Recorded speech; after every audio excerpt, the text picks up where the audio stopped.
John Coombs here from Global Health Clinics. Today I'm with Dr. James Wilson. Welcome, James. Oh, thank you, John. It's a pleasure to be with you. James is one of the world's authority in adrenal fatigue and stress. He's got 3 PhDs, and the last PhD he dedicated specifically to adrenal fatigue. James, would you like to give a brief overview to how that came about for you, please? John, I was a practicing chiropractor and naturopath in Ontario, Canada, in a small community of 6,000, and I noticed that people were coming to me with an unusual tiredness that I didn't recognize. And I especially had a woman who was coming to me after she checked herself out of the hospital after the birth of her second baby. And she was very placid. Her face was very placid. And she says, I know this sounds awful, but I don't care if I live. I don't love my baby. I don't love my husband. I don't care about anything. Well, this is devastating. She's got about a 2-week-old baby, and they've kept her in the hospital because of her depression. Finally, her husband checked her out because he says, there's no reason for you to be in the hospital. They're not doing any good for you. So he brought him to my office, and I was fairly new in practice at the time. So I called my friends, anyone I could think of, and they said, boy, it could be her pituitary or her thyroid or her adrenals. Good luck. So I thought, well, I'll try the pituitary and the hypothalamus and the adrenals because that's the HPA axis, and I know the pituitary has to do with prolactin. The hypothalamus, I've heard, had to do with depression. And then the adrenals, I thought, had to do with overall function, but I didn't know very much about it. So I started using the glandulars for those three. And I said, and I also had been a psychologist before, so I said, make a pact with me.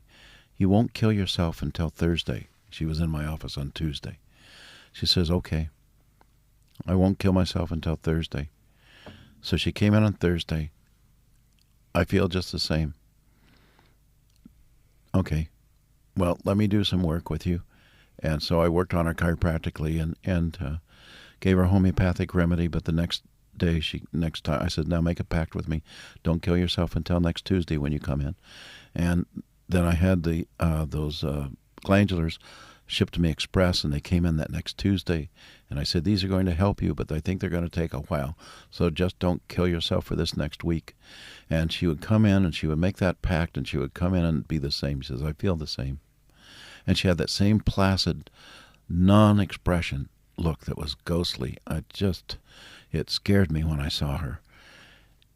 And finally, in the third week, she came in, and there was just a glimmer of a smile. And she says, I don't think I'm going to kill myself. And, what a relief for me. And then she started progressing, and she progressed back to normal, and she was wonderful. She was a very kind woman. Anyway, you could tell that, but she started having expressions, feelings, emotions again, and she got totally well. Well, this very well impressed me, but I didn't know what in the world I'd done. So then, with it being a farming community, around harvest season, I'd start getting a lot of farmers that had worn themselves out. And they had this special kind of fatigue where they were tired when they get up in the morning. And I had one man, for example, I said, do you need coffee to get going in the morning? And he said, yes. I said, how long? He says, how much? He said, about 2.5. I said, 2.5 cups? He says, no, 2.5 pots. He had to have 20 cups of coffee to even get away from the kitchen table in the morning. And we don't think of farmers as being under stress, but it's not true. Farmers are under tremendous stress, especially nowadays with the economics. And so I saw that I had these people that seemed to be suffering from a special kind of stress. And it was with teenagers, and it was with older people, and it was with young people, all kinds of walks and professions. And even though I didn't know what I was doing, I tried searching and using different supplements, vitamins and minerals and homeopathic remedies and herbs and anything that I could think of that would help. And gradually I saw a program start to emerge where I was able to help the majority of the people coming in. And then that worked into a protocol. And during this time, I was successful enough to where my practice started having a waiting list. So more and more people were coming because of the success they were having. But I didn't think I knew what I was doing, so I was just about going nuts saying, oh no, I think I fooled these people into coming to see me, but I don't really know what I'm doing, so I have to learn to know what I'm doing. So I hit the books at night and asked anybody I could know, and gradually I got an idea that this was mainly an adrenal problem. And it was mainly from the adrenals. It sometimes had help from the hypothalamus. Seldom pituitary was involved. Often the thyroid was involved. And then there were other things. There was gastrointestinal upsets. There were liver problems and occasional kidney problems. And I had to put this all together. And I found that the fatigue part, when it was the adrenals, had this particular pattern. They're tired in the morning. They have sometimes a mid-morning low. And then if I got them to eat in the morning, before 10 and then before noon, then that was much better for the rest of the day. And they were usually better after their noon meal. They often had an afternoon low between 2 and 4, 3 and 5. And it was as mild as just feeling kind of tired and wanted to sit for a few minutes to having to lay down for up to an hour and a half. And then it was a strange phenomenon because at 6 o'clock it was like you turned a magic button. And then they started feeling better, sometimes better than they felt all day.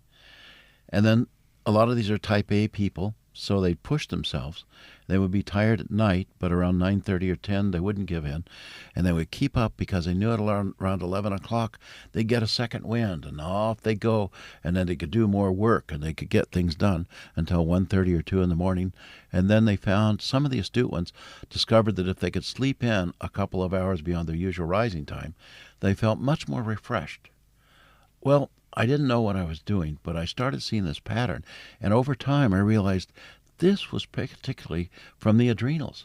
There wasn't from the thyroid, it wasn't from the liver. There's different kinds of fatigue. 85% of people go to doctors because of fatigue. But this was a particular kind of fatigue that I was seeing. And it was over and over and over again. And then as I had my reputation spread, people would come from further and further away, and they'd tell me they'd been to 5, 8, 10, sometimes as many as 20 doctors. The longest one was a woman who had been to 37 doctors trying to find out what was adrenal fatigue. And she had such a straightforward case of adrenal fatigue, she should never have had to gone to the second doctor.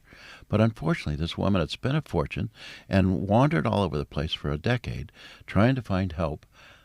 And it was very simple. And then once I saw her, and I said, well, I think you have this adrenal problem. I hadn't named it yet. And I think you have this low adrenal problem, and I think I can help. She says, I don't think so. Nobody else has been able to help. I said, well, why don't we give it a try? And she says, how long and how much? I said, well, I think within 3 months you should be better. She says, 3 months is a long time. Yeah, but you've been trying to get over this for a long time. So nature doesn't heal instantly. So we add in what's missing. It takes a while for the body to recover. So she said, okay. And she fully recovered. It was a very straightforward case. I had total confidence because hers was straightforward. Should have never been missed. But indeed, the doctors didn't know anything about it. So finally, in 1998, I decided I should write this book. And it took almost 3 years to write the book. And it came out in 2002. And I called it Adrenal Fatigue, the 21st Century Stress Syndrome. That was the reason I called it that is because people seem like they're under more and more stress, and it's different kinds of stress. And people don't realize that the toothache they're having and the fight they had with their wife and the being behind on their mortgage and sending the kids to school and their fourth grader that's flunking fourth grade, those all come together. And there's this gland up in your brain called the hypothalamus, and it has to sense all the different stresses going on and then make that, all the stresses combined, into one little hormone that it sends down eventually through the pituitary gland and then to the adrenal glands. And that sets the adrenal off in secreting more than 50 different hormones to go out through your body to handle the stress. So the adrenal glands, being the glands of stress, handle your stresses, and if you're not able to cope with it, that's when we get into adrenal fatigue. Yeah. So you've dealt with thousands of people over the years for this, have you? Yes. James, have you ever had adrenal fatigue yourself? Oh, yes. When I had my practice, I developed adrenal fatigue, and when I sold my practice, I slept for a year and a half. I slept 12 to 14 hours a day. So it's a sort of condition that can creep up on anybody. Absolutely. Yeah. I was killing myself. Actually, John, I had to take myself as a patient, and I found I was tired a lot, and I took myself on as a patient, and I had an 18-page questionnaire, and I came across the paradox that if I really believed in what I was doing, I was going to have to quit what I was doing because it was killing me. Yeah. I think you see that with a lot of high achievers, don't you? So this is a disease that actually people from all walks of life can suffer from, isn't it? Absolutely. My youngest is 4 weeks. My oldest is 93. Yeah. I've seen them. I've seen the multimillionaires, billionaires. I've seen the people that couldn't afford to pay their rent. And I've seen everybody in between. I've seen fat and skinny, almost every race. And it doesn't make a difference. It's the adrenals are the glands of stress. And when someone has too much stress, it certainly knocks them out. Now, one person's stress is another person's pleasure. And some people can handle a tremendous amount more stress than other people. But once it gets over the top, that's when the adrenal fatigue starts to set in. We deal with a lot of cancer in our clinic, James, and I don't, and they come from all over New Zealand, just like they came to see you for adrenal fatigue. But I don't believe I've ever seen a cancer client that hasn't had an adrenal fatigue in advance. Would that support some of the research you've done? Oh, yeah, I see that commonly. And when you stand back and look at it, you can see why that is, because the adrenals...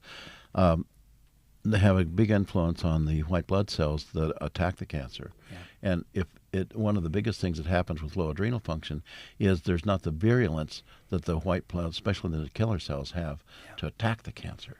And if you don't have that, and the person's under a lot of stress, then you can understand that the adrenals have an important role in the cancer. When I've seen people have asked me, do the low adrenal function cause cancer? No, I don't believe it does cause cancer. I think it's a component of it. It's certainly a component of the well-being of the cancer patient and the rapidity of the recovery. There's no question about that. Yeah. So what effect it might have is to reduce immunity so that things like cancer and a whole host of other diseases could then become more susceptible for the client. That's right. And also without adequate cortisol, you don't have blood sugar. And the blood sugar is the engine, the fuel for the engines of all cells that are trying to keep the body going in all kinds of ways, flushing the liver. I've seldom seen a cancer patient with a good liver. And so you have to have that energy to flush, and there's a really intimate relationship with the adrenals and the liver, and as well as with the immune system. So it's involved, because of its 50 hormones and its pervasive secretions throughout the body, the adrenals are involved in almost every health ailment, almost every chronic disease.